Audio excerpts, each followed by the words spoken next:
the Cincinnati Bengals. If you're just tuning in, you're a Cincinnati Bengals fan, first time watching the series, we are going across the entire NFL, going across all 32 teams, going over the 2024 season, what happened, and then we are going to go into the 2025 offseason and then wrap it up by giving our 2025 season predictions. Sorry, I forget what year it is. And today we are going to be talking about the Cincinnati Bengals, who last season finished 9-8, third in the AFC North, and missed the playoffs. What do you have to say about the Cincinnati Bengals? Go ahead. Started off the season rough. I have their schedule pulled up right here. Started off with, just a brutal loss to the New England Patriots week 1. A very unfortunate loss to the Chiefs in week 2 on a couple questionable calls, and then a loss to the Washington Commanders in week 3. But this is a team that's known for starting their season relatively slow. But starting it that slow is almost inexcusable. And if they could figure out a way to start off their season a little bit better, they would have probably made the playoffs. But they didn't. The 2024 version of Joe Burrow was probably the best version that we've seen. He played a full season. He was healthy, played at a really high level, but just really did not have any support on the defensive side of the football. Which has pretty much been the story since 2021 for the Cincinnati Bengals. Well, I can go into some of the offensive line stats that the Cincinnati Bengals have had since 2021, if that's all right. So, touching on the offensive line for the Cincinnati Bengals since 2021, 30th in success rate, 31st in yards per carry, and 17th in EPA. 30th in yards per play, 28th in success rate, and then offensive line pass block win rate per year. 2021 they were 30th, 2022 they were 30th, 2023 they were 27th, 2024 they were 32nd. So since 2021, this has been the worst offensive line probably in the NFL, which you think for a team that would have that has a franchise quarterback in Joe Burrow, that they would start to spend more resources trying to improve that, because being that bad for 4 years along the offensive line is an abomination. Inexcusable. Yeah, and people wonder why Joe Burrow has missed however many games the last few years. Well, he's been running for his life back there. And on top of it, they can't run the football for shit. It's basically, this offense is Joe Burrow, find Jamar Chase, find T. Higgins, find Chase Brown on a check down, and hopefully we can make the playoffs from there. That's what this team has been when Joe Burrow's been healthy since 2021.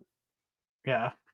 I mean, that's definitely a good point. I think that even you look at some of the preseason clips. I forget who they were playing. I think it might have been the Commanders, and Joe Burrow's like running for his life and getting hit recently, in a preseason game. And it's like, geez, like if the O line's already looking this bad, like it's definitely concerning during preseason.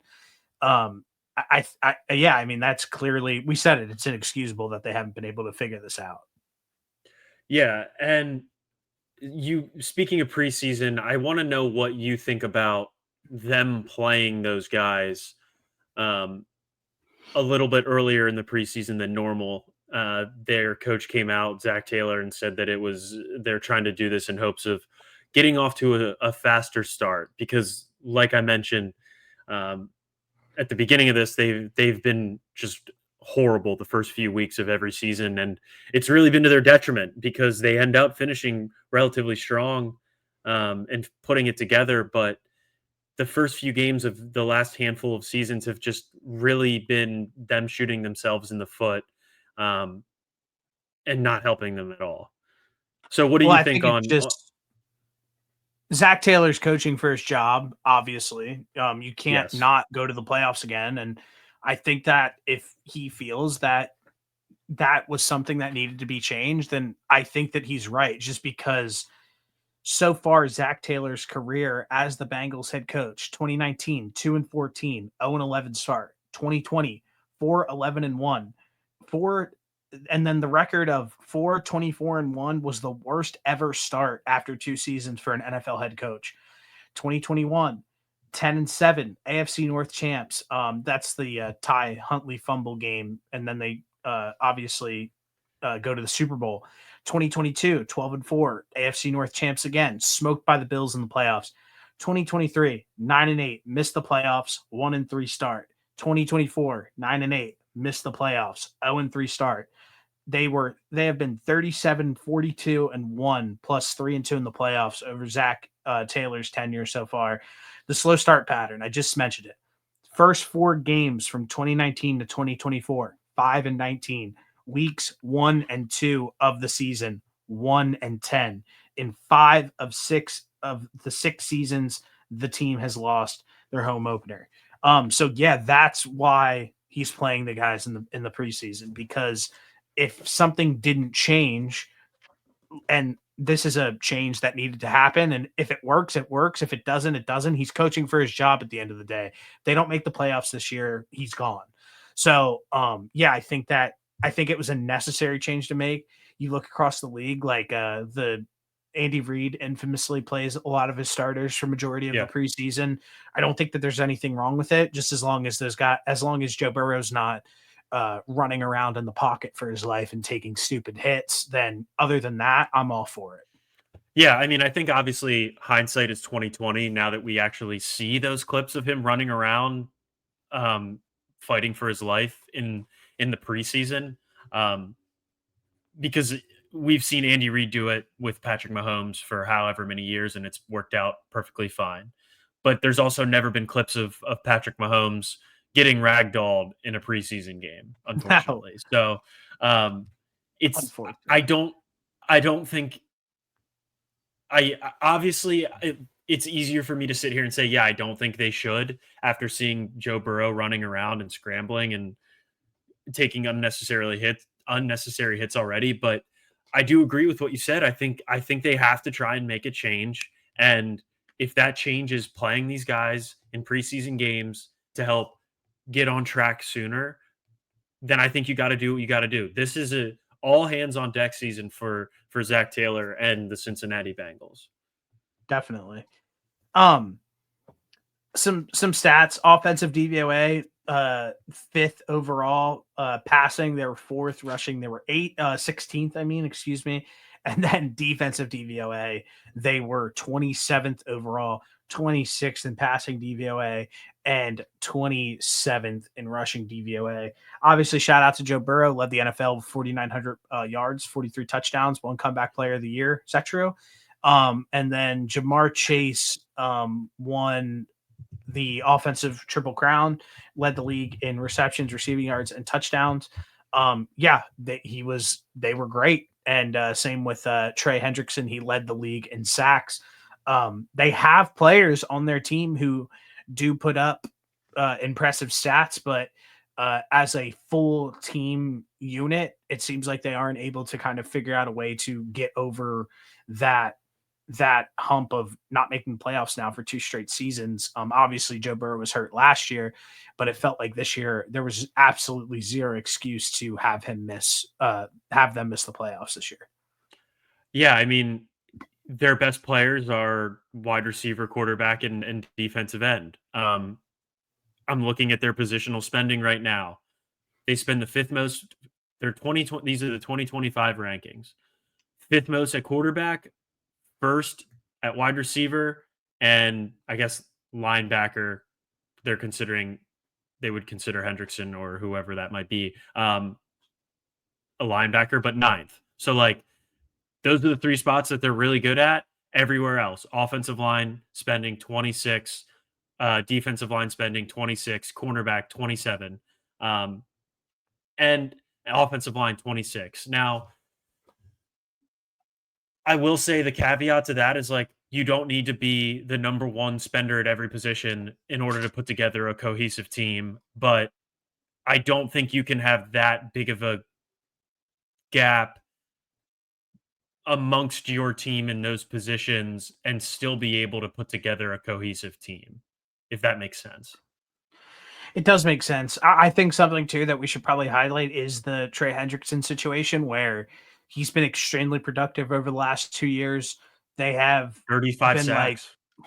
they've been like, hey, we're going to make sure that we take care of you. The time has come to take care of him, and they have yet to do it. And now, instead of shopping him in the middle of the summer when we knew all of these contract issues were going to continue to be ongoing, like nothing was changing, if they weren't planning on paying him, and it seems like they're not because obviously now they're accepting trade offers, why wait until a week and a half before the season starts? Why that is just a stupid move. They should have been doing this months ago if they didn't think that they were going to be able to be able to figure out a contract with him. So I just think that's another thing where you give the Cowboys a ton of shit, but they figure a way to pay their guys and figure it out. And they also pay different positions and have like Yeah. kind of guys across the whole yard. With the Bengals, they got pressured pretty much into paying Jamar Chase and T. Higgins, and now they're sitting there holding the pot, being like, "Oh, we're fucked."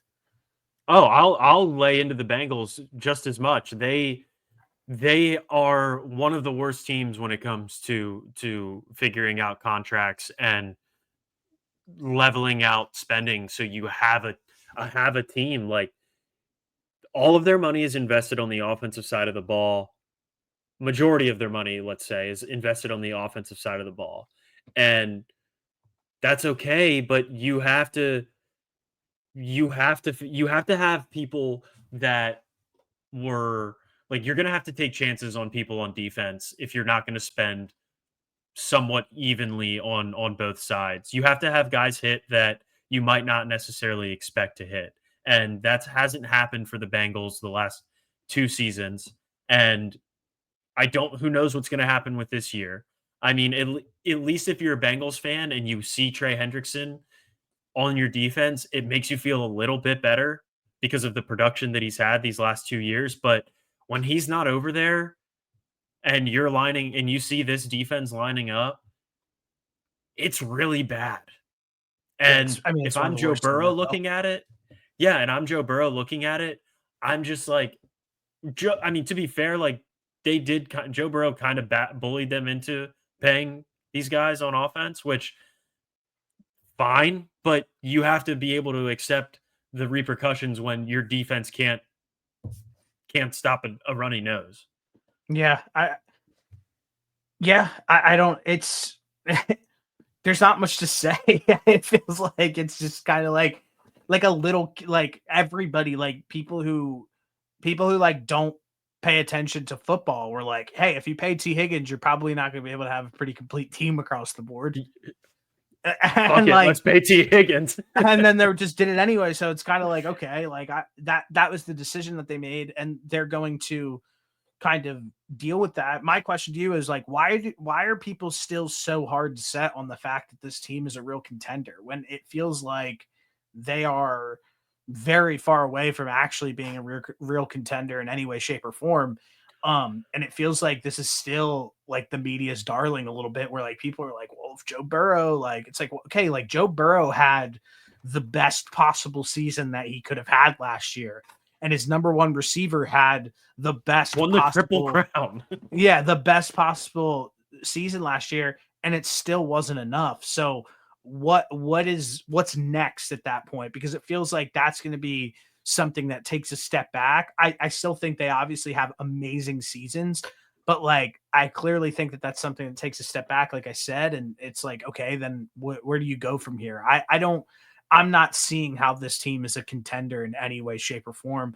I think that they are I think that at best they are lucky to be in the playoffs, honestly, just with how bad this defense is. Yeah, I think there's a couple things. Like, the media has already decided that they're pushing for Joe Burrow to win the MVP, but nobody is like, it's the Broncos and Joe Burrow are the two things that the media has already decided are like the next big thing. Like, they already picked Burrow to win the MVP, and they already picked the Broncos as like that sneaky underdog team that's gonna make a bunch of noise. Um, but you're right. I don't know what more Joe Burrow could possibly do offensively when you're bringing back an equally or worse offensive line. You don't have your best defensive player, and you already just put up one of your best seasons in your career. Your number one wide receiver had the triple crown. The odds of all of that happening again, Joe Burrow having Yeah. that type of season, Jamar Chase having that type of season, are just, it could. Don't get me wrong, they're both really, really talented, but like, that's not a bet that I'm willing to make because of just I don't know. It just feels really unlikely, right? Like, back to back triple crowns and Joe Burrow taking another step forward as a quarterback when it's like already cemented that he's like one of the four best. I don't really know what else Joe Burrow could realistically do to bring this team into playoff contention, let alone a Super Bowl team. We got into an argument about this the other day, but it still holds true. Like Lamar Jackson, Patrick Mahomes, and Josh Allen all have top 5 defenses every single season. That is like a big strength. Like when you go against the Chiefs, when you go against the Bills and you against the Ravens, their defenses are super tough no matter what. And like now, like that's the recipe for success. You look at the Eagles. The Eagles had one of the best defenses in the entire league last season. They had the best defense in the entire league last season. So what what is like what's not adding up for the Bengals? You know what I mean? Like where it's like we have on paper, if you have a really talented quarterback who can elevate the talent around him, which Joe Burrow can do, then the next best thing to start doing then is building up the O line, the trenches, and making sure that you have a competent defense on the other side. And they have done the complete opposite of that. And they're awful in the trenches. They're awful in the offensive line, and they have one of the worst defenses in the entire NFL. So that's why they're just so far off from every other one of the top teams in the NFL. Bringing in a competent defense is like even worlds ahead of what their current defense is probably going to end up being. Like, Yeah. it'll probably end up being one of the worst again if they could just get to like the 25th ranked defense. They could potentially make the playoffs, but I just think it's going to be that bad, especially without Trey Hendrickson over there. I It don't know doesn't help. why that they have decided to not even like, they're running back basically the same offensive line that they did last season. And it was one of the worst. And the guys that are coming in to replace it aren't good either. Aren't to replace the guys that they lost aren't good either. So let me read this off to you. Orlando Brown is back after ranking 68th among tackles and blocking grade last year. Amarius Mims is back after ranking 69th among tackles and blocking grade last year. Ted Karras is back after ranking 23rd among centers and blocking grade last year, which, fine, 23rd is not the worst, but it's not great. Left guard Cordell Volson is back after ranking 78th among guards in pressure while ranking 84th in penalties. Yeah, they stink. I know. What are you supposed to do? Like, and I'm gonna put this is where I'll put some of the blame on Joe Burrow, because yes, I understand you want to have your guys around you and you want to keep good players and get them paid, but when the rest of your team is as low as it is, going and complaining openly about them not signing T. Higgins when you know that you need help in a lot of other spots is deserves some Irresponsible. blame.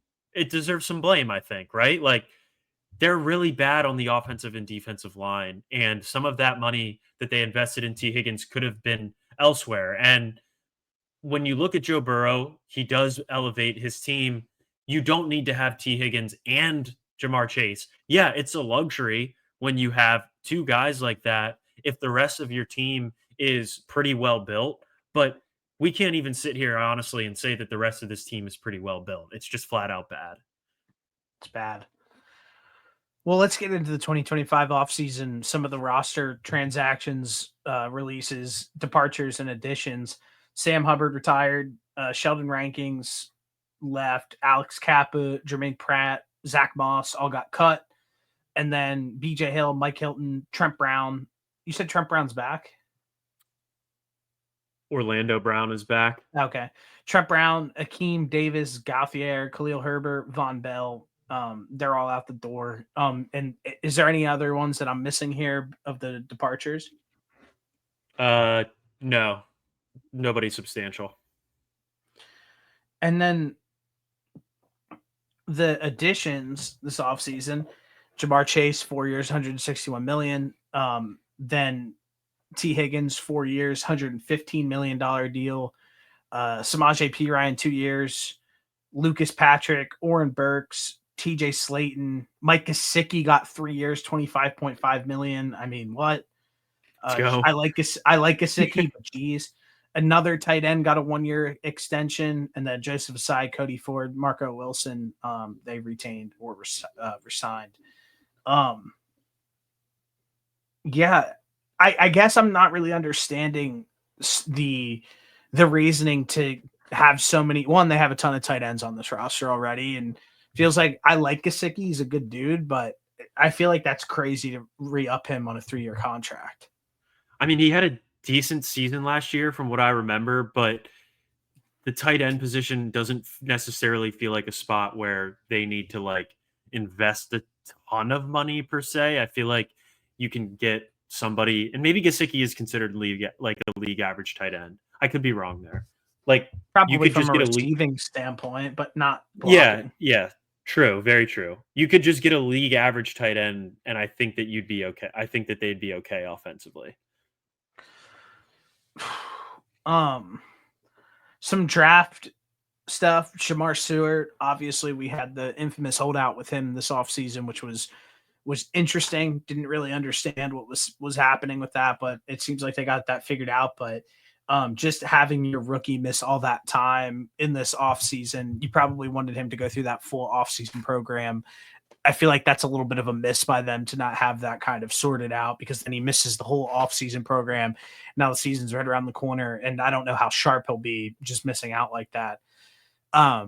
Demetrius Knight Jr., a linebacker, Dylan Fairchild, a center. I mean, Barrett Carter, another linebacker, Jalen Rivers, an offensive tackle, and then Taj Brooks, a running back in the 6th.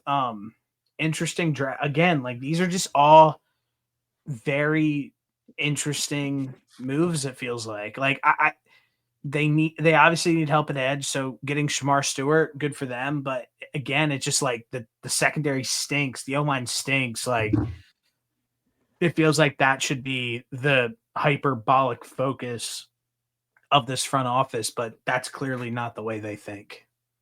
Well, what money do they realistically have to like bring in a lot of free agents after giving 3 of their players some pretty big dollars? Like they brought in an interior defensive lineman in TJ Slayton, like you said. They brought in a linebacker in Oren Burks, but like, and they brought in another right guard, and then they did spend draft capital on guards and two linebackers. But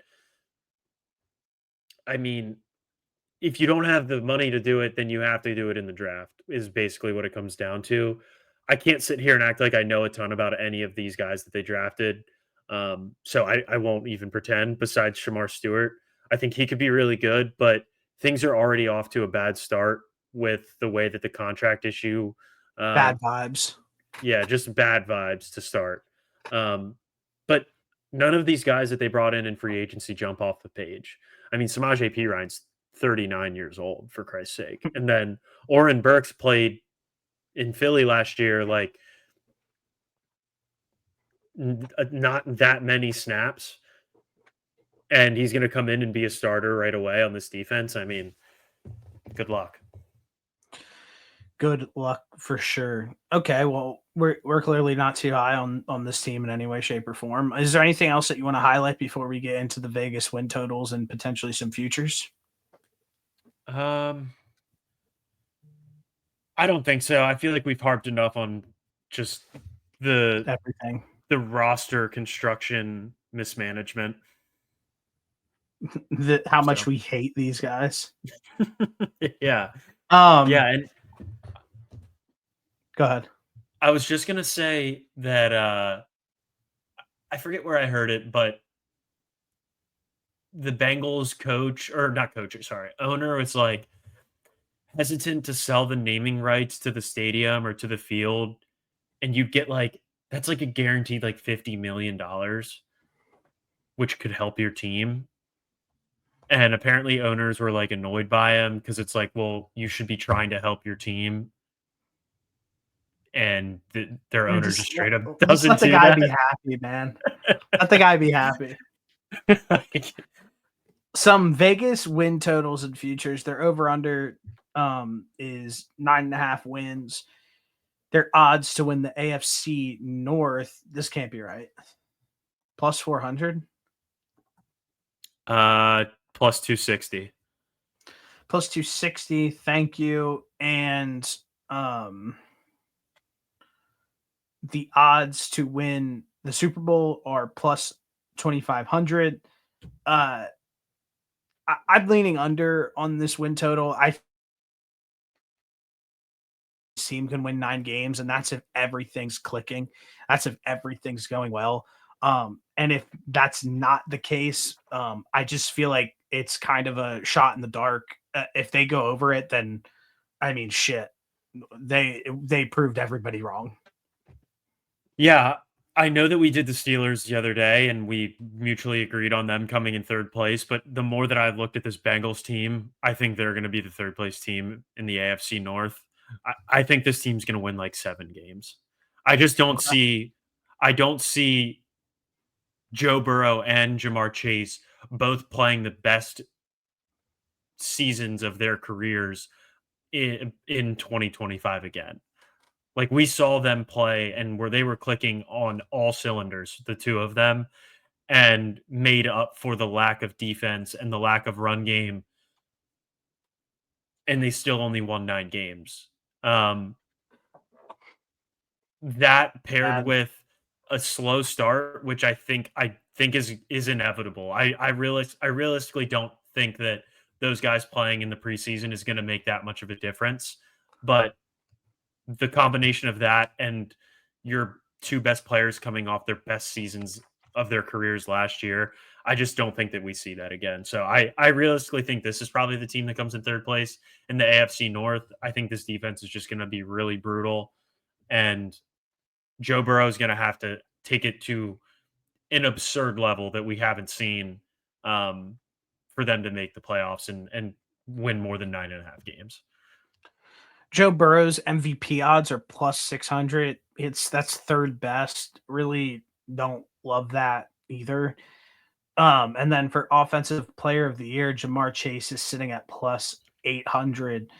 Again, it's just what are the odds that they have their best seasons again back to back years? Like probably pretty slim. So just some regression. I'm not saying they're not going to have great seasons, but like their Yeah. best seasons, I would fade that personally. So that's where I'm at with it as well. Um, Now to give our 2025 predictions, I think I'm right there with you. I mean, they could easily finish third.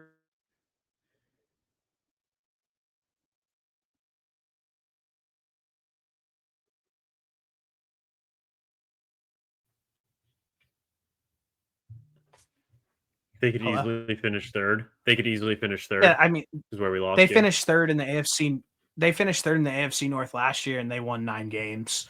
Yeah, That could be true. a possibility again where they could win 8 games or like you said 7. So I think that's fair to greet this team with any sort of caution. I mean, it's just a very top heavy team, and if Jamar Chase or T Higgins, or even if Joe Burrow goes down, which in the past he has missed an extended period of time with injuries over across multiple seasons, this team could easily free fall pretty quick. Yeah, yeah. If any of those guys go down, it's gonna get very ugly, very quickly.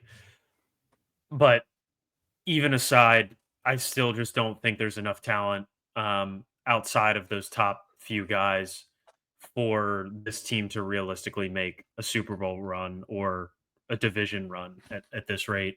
Um, I just think the Ravens are going to be just too solid.